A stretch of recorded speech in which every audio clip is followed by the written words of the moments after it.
Tell me, when did paperback books become $20?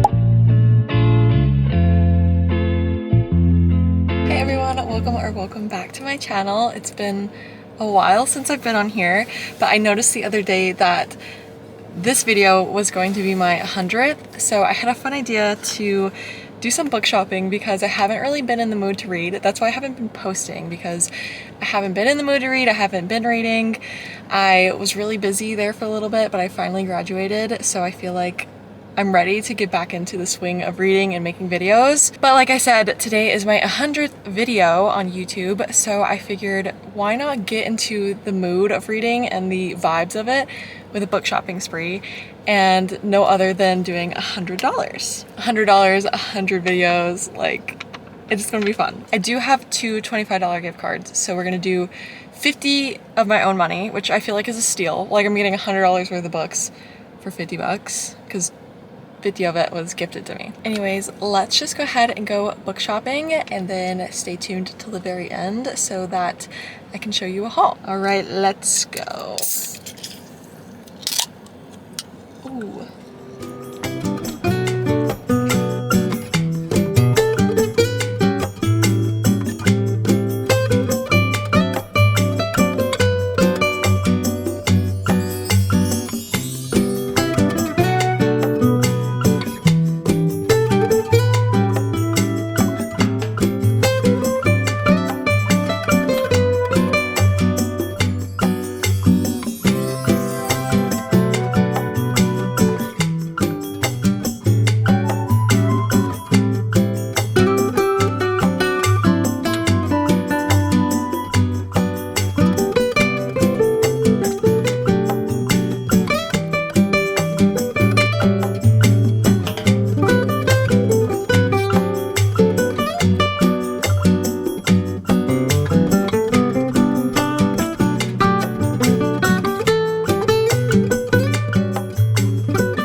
Guys, I'm in a random corner because I know it's gonna bully me, but tell me, when did paperback books become $20? I fear I have 3 books so far, and then the haul is almost done. It's like it's over.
Well, I did stay and I started one of the books because Shane was working on some work, but I don't know if the clip is in here. I don't know if it's going to be usable, but I said that paperbacks have gotten so expensive, and I don't know if I'm just living under a rock, because I just did not know that paperbacks were like standard $20 now. When I first started getting back into reading, they were literally $16 for a paperback.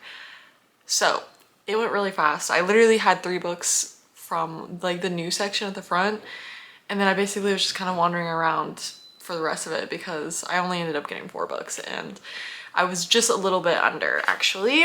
So my grand total, I'm pretty sure, was like $94, but then I had a $5 reward from the reward system, and then minus my 2 gift cards that both had $25 on them. Out of pocket, I ended up spending $38.76. So $100 pretty much for 4 books. I'm scared, like that's genuinely concerning. So nonetheless, I did promise a haul. So here are all the books I got. Yes, I do know that I did purchase a hardcover, which was definitely the bulk of the grand total, but I really want to read this book, and it only comes in a hardback, and it was the last one, so I felt like it was kind of a sign to grab it. So we'll just start there. I got Into the Blue by Emma Brody. I've been hearing really, really good things about this book. I don't know much about it. I'm pretty sure I've heard that's kind of like genre bending, like it's kind of fiction, kind of like a love story kind of like thing, but I've been hearing really, really great things about this. Obviously, it's a Reese Books Club pick, which are normally pretty good. But yeah, I've been looking for this everywhere. They never have it. They had one at Target. I bought it for a birthday gift for someone, and I wanted to get it for myself too, but they only had one. So selflessly, obviously, I gave it to the person for the gift instead of keeping it for myself, even though I wanted to. So when there was one left on the shelf at Barnes & Noble, I was like, yeah, I'm gonna grab that. Next, we'll get into the book that I actually picked up while we were sitting in the cafe, and that is The Bright Years by Sarah Damoff. Definitely saying that wrong. I've also been hearing really great things about this, and I feel like you can kind of see a theme. I did a lot of general fiction books this time around just because I've been kind of intrigued to read them. They're also just like, I don't know, I feel like a lot of the people that I watch on YouTube are kind of shifting genres into fiction instead of just romance, and so when they are talking about these books that they love and they're rating 5 stars, I feel like I kind of have to jump in and try it for myself. But yeah, I started reading this. I'm like only a few chapters in. I don't think that they're necessarily labeled under chapters actually. So far though, this is honestly really good. I'm kind of already hooked. I feel like you get a lot about what's going to happen in the back of the book blurb, but I'm still super excited for it. It takes place in Texas, which if you didn't know, I live in Texas, so super fun. But yeah, I know that people love this book, and it finally came out in a paperback. I've been holding out to be able to buy it in a paperback, so grabbed it. Along those same lines, I grabbed The Names by Florence Knapp.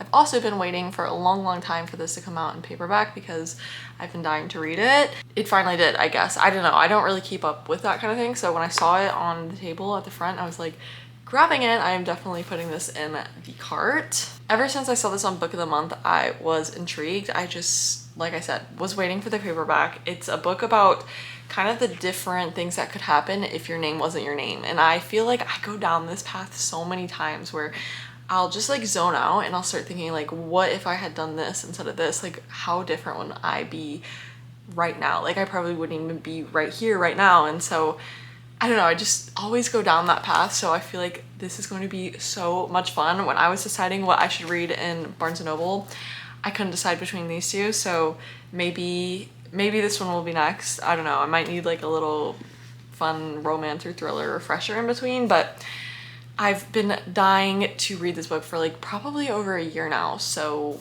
we're definitely gonna get onto that. I feel like it's just right up my alley. And then last but not least, I got No Matter What by Cara Bastone. I've been seeing her books everywhere, and I know that this isn't like the first book that she released, and I'm not sure if they're interconnected. So let me know down below if you know if these books are interconnected or not, because I might have made a mistake. I don't know.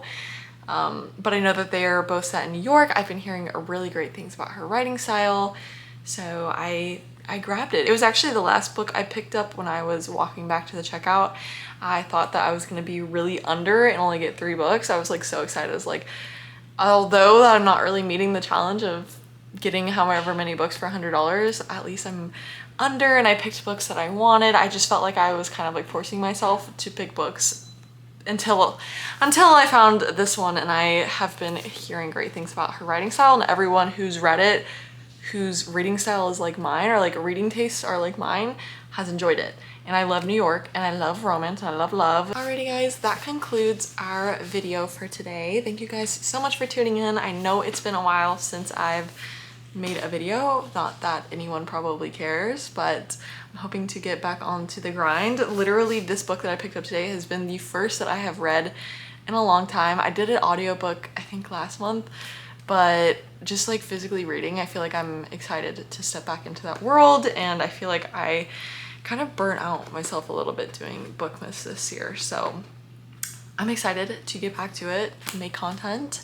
So if you enjoyed this video and you want to see more from me, definitely subscribe. I hope you have a wonderful day. Bye.